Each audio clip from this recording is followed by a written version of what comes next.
As soon as he entered, he looked warily around the room. Rensu gestured for the other to sit down. Tell us about yourself, divine doctor. I can't breathe well when I sleep at night, as if I'm being strangled. Just as he finished, he looked around. Rensu, who had been sensitive to these things lately, thought that the other party had been possessed. Can you see anyone when you sleep at night? The bearded man nodded vigorously. Yes. Who? Xiao Fong from my village. Rensu. I didn't ask who you were dreaming about. Was it someone you've seen recently that you didn't recognize? Just you. Suddenly, Rensu noticed that his clothes seemed a bit off. Do you still have the feeling that someone is strangling you right now? The bearded man said. Yes. Rensu, this way. Try wearing your clothes flipped upside down. I can't. Someone will steal my clothes. No one's going to rob it. The bearded man saw that Rensu was dressed in expensive clothes and didn't look like someone who could rob his clothes. So trust him and flip your shirt over and put it on. Hey, now that feeling's gone. Rensu, I finally realize why you don't have a doctor here. It's not appropriate to start the show today. How come the first two are both oddballs? That's a bit of a serious symptom for you. Here's the deal. I'll prescribe you a bottle of saffron and you'll put 2 drops in your eyes every day. Get you another pair of mirrors, so you can look at them more when you go home and get dressed. There are 2 pills in total, and you can't have one without the other. Surely a miracle doctor is a miracle doctor. And he found the key to the problem at once. Chapter 50, Your Highness. The Prince. Life is not measured. I said it looks a bit awkward. So it's because the clothes are on backwards. This is definitely in the same family as the last dude whose poop would split. The divine doctor deserves to be a divine doctor. Seeing the real cause of the disease at a glance, Rensu is also quite speechless. Originally wanted to come to a big one. Did not expect to be first by these people to pull lumps of big. Still 2 big lumps. He looked at the quest points on the system panel and had already completed 2 points with 98 remaining. Next, Wang Dahua shouted towards the outside. There are doctors who don't want to pay for treatment, but Rensu is really the first one who doesn't charge money for giving medicine. Immediately afterward another woman walked in, still holding a child about 3 or 4 years old. As soon as the woman saw the doctor, her eyes couldn't help but moisten. Doctor, can you help me see what's wrong with my baby? He's been hot on his forehead, and he's also put cool water on it, and he's taken a couple of remedies but it still won't go away. Rensu first felt the child's forehead with his hand, and, look at the boy's reddened face and his eyes in a constant downturn. He didn't even use a thermometer to measure it. High fever. Ancient medical conditions are very poor. Small children and adults compared to immunity is worse. Once it is caused by what cold fever. In addition to hard to carry, the rest can only pray for blessings. Even if the emperor's child had a high fever, even with the aid of an imperial physician, it rarely survived if it was not strong in its own right. Rensu immediately asked, how many days has it been? Is he still active and eating? It's been almost 5 days. And he stopped eating for the last 2 days after only 2 mouthfuls of hot porridge. The woman wiped her nose with her hand and couldn't stop the tears from falling again. The child her father died early. If the baby also, how can I face his father in the Yellow Springs? Rensu knew that this matter could not be delayed any further. He hurriedly shouted, Dahu, fetch me a bowl of hot water. Then, Rensu took out another fever-reducing medicine in the system. Seeing that Rensu took out something like a few grains of rice, the woman asked, Doctor, what is this? This is antipyretic. It will cure your child. Compared to the stereotypical impression of those herbs, the fever-reducing medicine in Rensu's hand looked peculiar. Instead, the woman shielded the child, somewhat distrustful of Rensu. What is this disease my child has? Rensu, high fever, also known as fever. Hearing his answer, the woman's face hesitated a bit. High fever is unheard of, but fever is the same as the other docs say. The other doctors tried all the herbs they picked up for him and none of them worked. Rensu knew what the other party was thinking when he saw her hesitate. Instead, he sat back in his seat unsteadily, the choice in the other's hands. It's not like Rensu is a real doctor. He doesn't have this obligation to save every human life. He didn't have the idea of hanging on to the world either. After a moment of silence, the woman's voice trembled. Doctor, will my baby die if he doesn't eat? Rensu responded faintly. Will. The woman's face was still hesitant. Then can I try this medicine first? Yes. Either way, the woman was concerned about her child. Fever reducers are not a problem if taken in small amounts by a normal person. This woman put the medicine in her mouth and drank and swallowed it. After a few moments, she felt no discomfort. That was when she let go completely. Doctor, here's the money for the medicine. If my baby can pull through, I will definitely burn incense and build a shrine for you. The woman took the medicine and turned her head away. And by the time Rensu asked Wang Daha to return her money, she had already disappeared into the crowded crowd. Next, patient, divine doctor. I want to marry the daughter of the old Wang family, but she won't let me. I don't think about tea or food every day. I think I have lovesickness. Rensu, why don't you let you marry? Patient, he said, not only was I ugly, I thought I was beautiful. Rensu, this symptom is very common. I'll prescribe a pillow for you. Remember to make sure to use it during the day so that the daydreaming effect is more effective. Next, divine doctor. I've been very weak lately, and my wife always complains about me during intercourse. The body is weak to prescribe you a pair of kidney treasure. The line is not I will give you a bottle of honey god oil. I lure 3 divine oil. Ah, you are really like a living god. I have used it once before, and almost gave me a dry frame. Later I realized that before using the oil, you have to drink a bottle of kidney treasure. Divine doctor, the white bone demon has a headache. Should I go to the hospital for brain or orthopedics? Doctor, Optimus Prime's arm is injured. Should I hang a bandage or weld it? Anchor, let's say. It's not me. It's a friend of mine who needs the divine oil to maintain his friendship. Can you fulfill this wish for him? Next. Meanwhile, dozens of miles away from the capital. Tap tap tap. The sound of rushing hooves hit like rain. The figure of a brown Mongolian horse appeared. The rider puffed and dusty. The guards who were on the watchtower at that moment were waiting for the hour to come, and then they were off to rest. Suddenly, he heard this rush of hoofbeats and was alerted. He pulled the bell in his hand. Stop! Immediately a squad of men went up to warn them. As a result, the other party simply ignored it and continued to charge forward with a brain. Seeing the situation, the captain at the head of the group was then ready to set up a formation to intercept it. From out of the barracks came an officer clad in soft armor bellowing. Off. Seeing that it was the officer who had also come to his aid, he bellowed toward the knight. Get out of the way. I told you to get thee out of here. The officer kicked the captain a few meters away. Hurriedly, he asked the soldiers blocking the front to clear the barricades and open the gates. Well, the rider came through nicely. Big brother, you. The officer gave him a hard stare. He then realized that this was the military and changed his words. My lord. I don't understand why you hit me. What if the other party is an enemy spy? He had relied on the relationship of the officer in front of him to serve in the military, and many of the rules here were not yet known. The officer cursed with hatred. You're such an idiot. Get your ass back home tomorrow and serve your mother. Didn't you see the bright yellow flag behind that horse? That's the 800-mile emergency. If you delay for a moment, not to mention me protecting you, our whole family will be executed after the fall. The more the officer thought about it, the angrier he became, and then shouted, Men,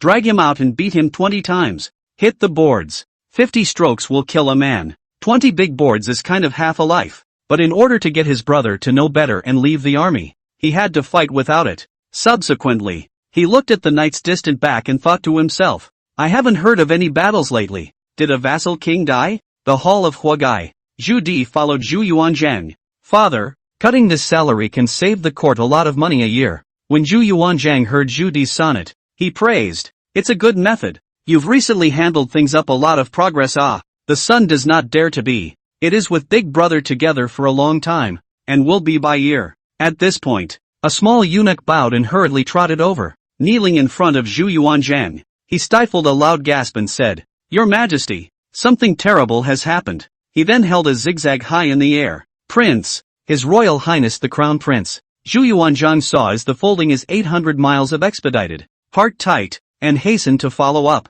What happened to Bill? Tell me. The little eunuch was Zhu Yuanzhang this drinking question. The heart chills, voice trembling said, Xin Wang sent someone to send a letter. Said that His Royal Highness the Crown Prince is critically ill. Already life is not in the test. Zhu Yuanzhang's heart trembled when he heard the words, and he didn't bring up his breath and directly fainted. Guys, I've been sick for the past 2 days and haven't had time to update. I'll get this chapter back tomorrow when I'm done with it, for a total of 4 shifts. I'm really sorry, but I would have posted it if I had saved it. I'm sorry to all the righteous fathers. Chapter 51, Divine Doctor? Please come with me. Where's the doctor? Why isn't it open today? An old farmer asked in front of Wang Dahu's store. Cripple Li, you're sick too? Someone recognized the old farmer in front of them. Don't mention it. My family's Ernia got sick some time ago, and I've come here today specifically to seek medical attention. Well, The second cow is sick that I know. But what do you mean you brought it here? I saw that Lee Cripple was holding a black ox in his hand, blocking the door. Moo moo. The black bull seemed to understand human language and resented Lee Cripple's differential treatment, so he shouted twice in protest. The cow is the biggest laborer, worth more than any human being, so Lee Cripple pulled it over to see the doctor. In ancient times, some herbalists could actually treat animals. Chinese medicine 5 elements, yin and yang, internal organs, meridians based. However, the choice of remedies and herbs will be different. For example, breakers are poisonous to humans, but are stomachic for pigs. Without going beyond the 5 elements, TCM practitioners can give you some insights. Cripple Lee stroked his bull and talked about other things. When I went to help the widow next door hoe yesterday, she told me there was a miracle doctor at the fair. Gave 2 pills of magic pills. Her family, that little baby I also know, can't carry through, is likely to die young. The result of the baby the next day is alive and well. You say it's magical. The widow even said she'd build a shrine to the old god doctor in a few years.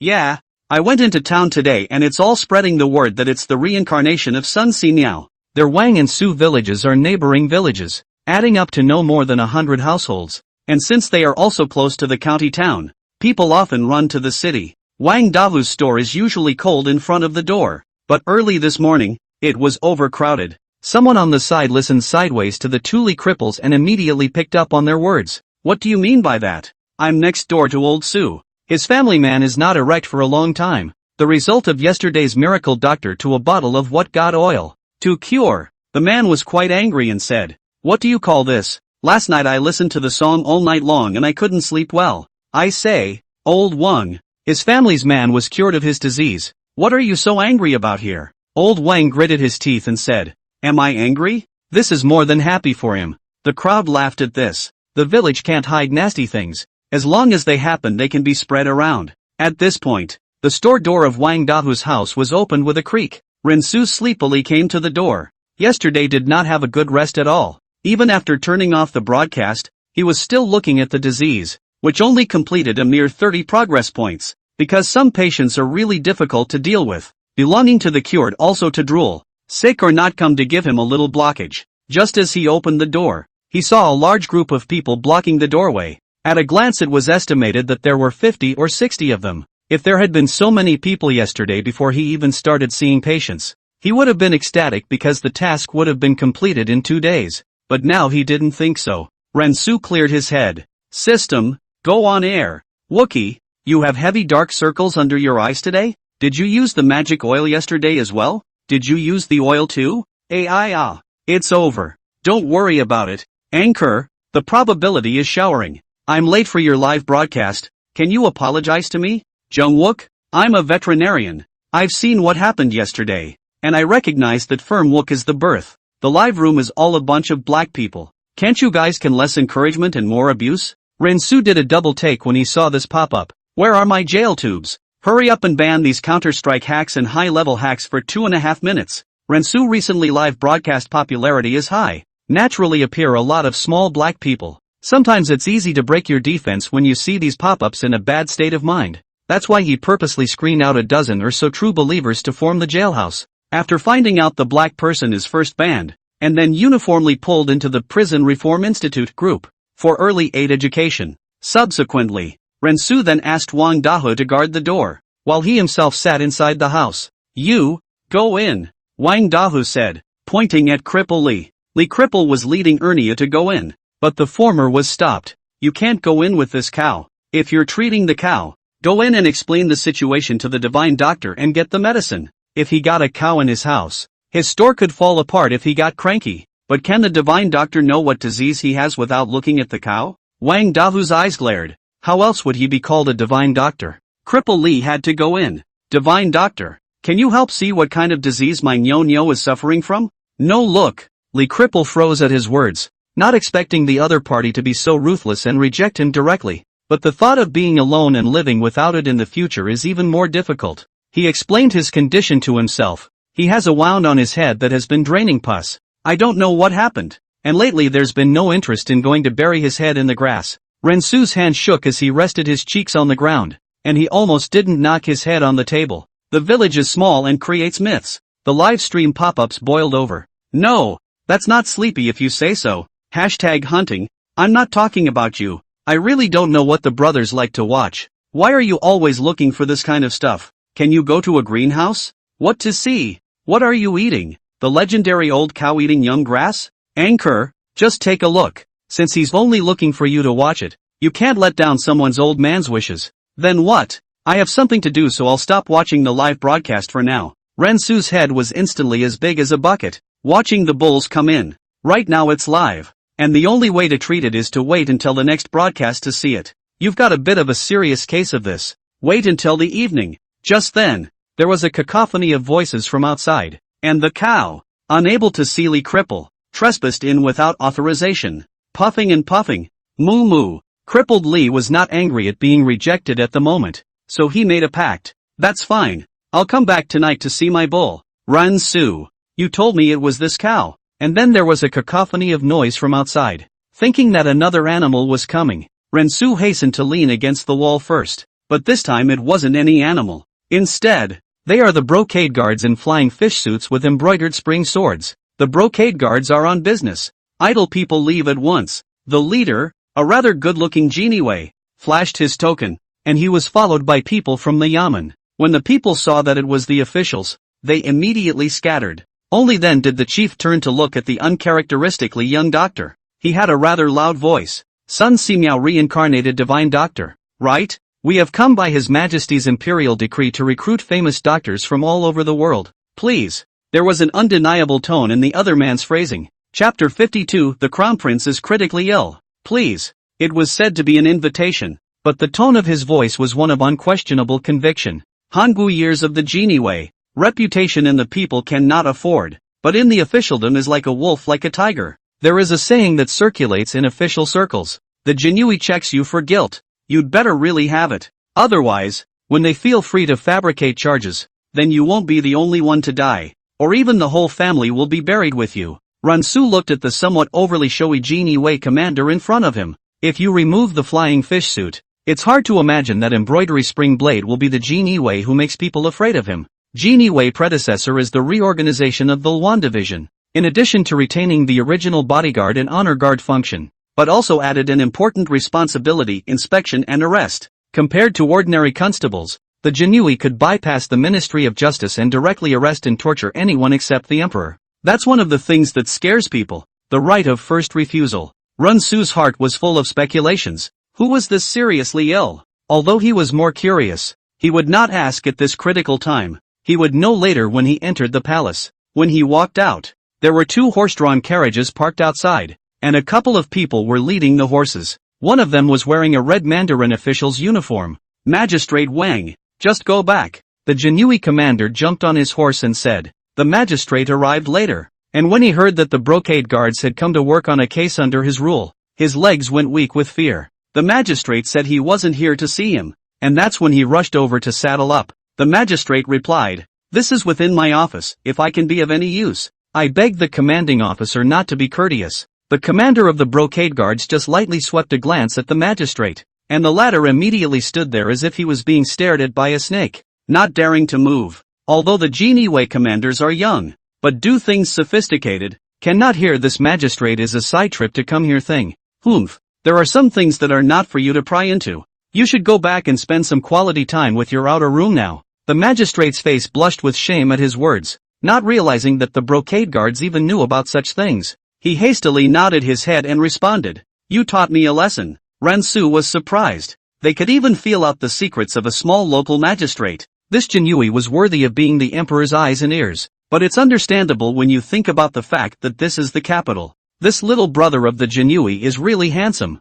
Anchor, can you ask for his WeChat for me? Geniwei predecessor is the emperor's honor guard adapted. Can do Geniwei people generally look very handsome? Only the late expansion of the army led to the face value of the fault. It's over. The anchor's medical skills can only fool the villagers. If you really go to the palace, then you won't be exposed in minutes? I advise you to leave early. What do you think? Young Wukpao Emperor beheaded. Eastern Palace. Normally the place was much more lively, but today it was exceptionally cold. His Highness is awake. His Highness is awake. Hearing this, Empress Ma hurriedly came to Zhu Biao and cried, "Biaoer, are you all right?" Xu Bei raised his hand slightly, and Empress Ma immediately clasped his hand. "Mother! Mother!" he cried out weakly and softly, then passed out again. The Imperial Doctor! Imperial Doctor! When Zhu Yuanzhang hears that Zhu Biao has woken up, he rushes over only to see his opponent unconscious again. His hands trembled as he tried to touch his son, but then dropped them.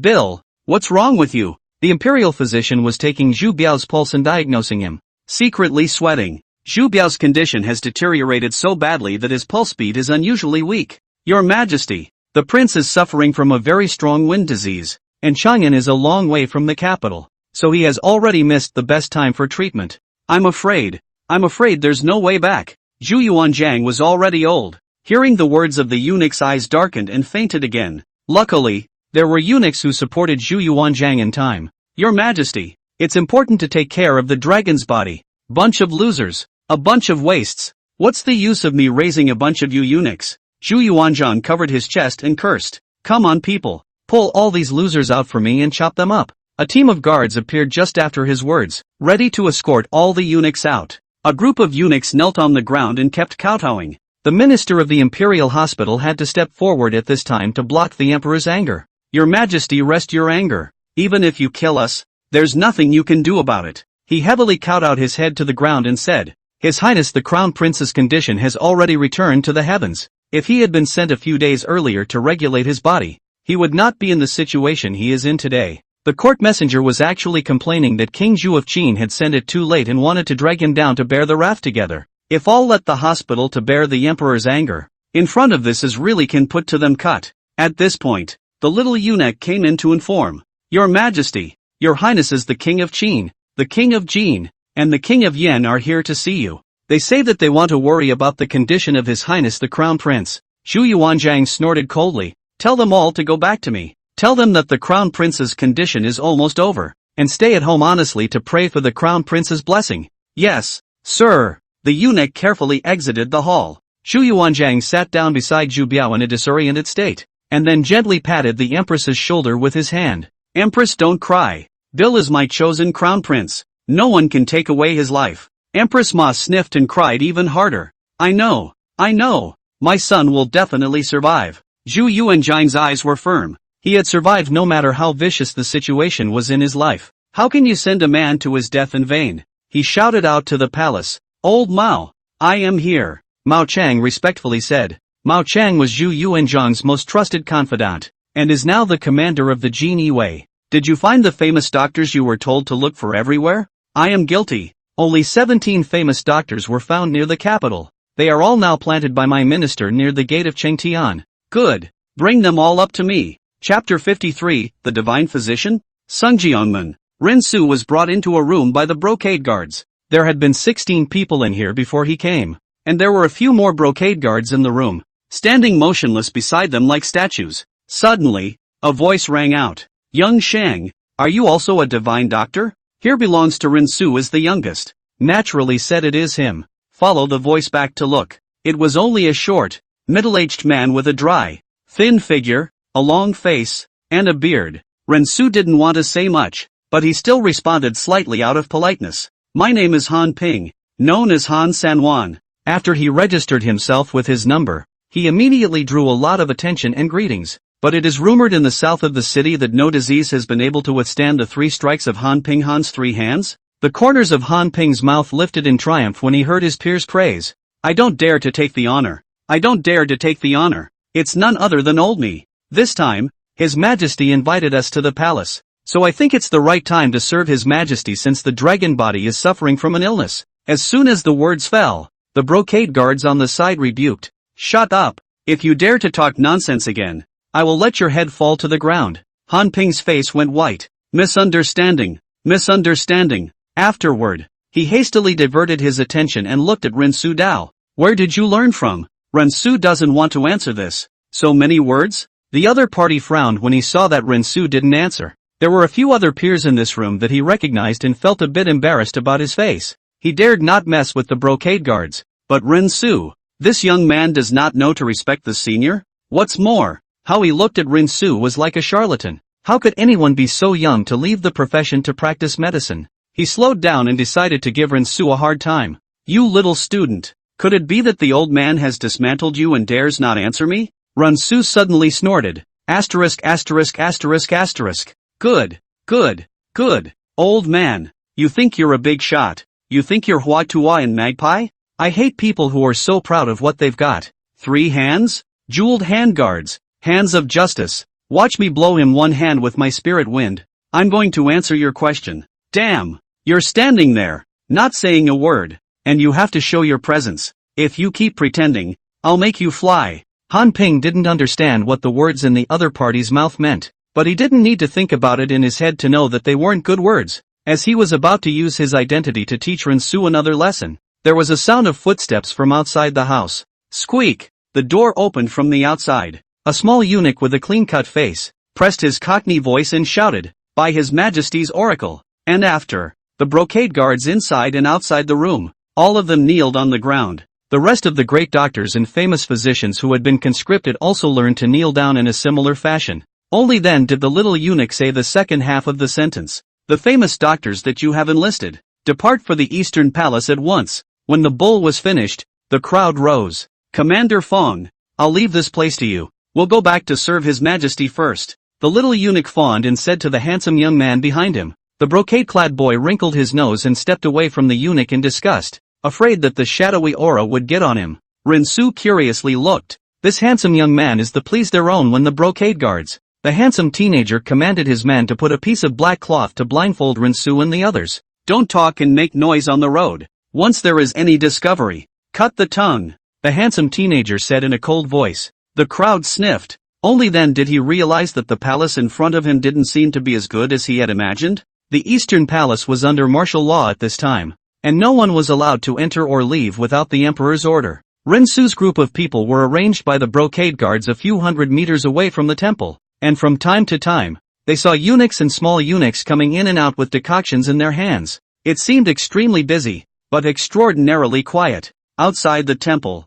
the old eunuch was holding a roster of the very names they had signed themselves. "First, I'll give you a heads up. Today the crown prince fainted and couldn't get up, and the imperial hospital said it was a wind chill that had gotten into his bones. They are at their wits' end at the moment, which is why they sought you out from the folk. His Majesty promises a reward of 10,000 taels of gold and 100 acres of good land to whoever can be the first to cure the crown prince." The crowd's hearts perked up when they heard that there was such a generous reward. "Sing the name of the person who enters later, and whoever is called will go in." The first 3, Lu Quan, Ing Chung, and Jia Gao. Until now, Rensu only know the original critically ill. Is that the legendary position of the history of the most stable prince? The old Zhu's good big son, the executive vice-emperor of the Ming dynasty, Xu Biao. Not a moment too soon, Rensu then saw them being carried out by the guards. One of them had already had his leg broken. Asked only to know. Someone before the king disrespect peeing his pants. The emperor was furious to let the guards pull out to break the legs.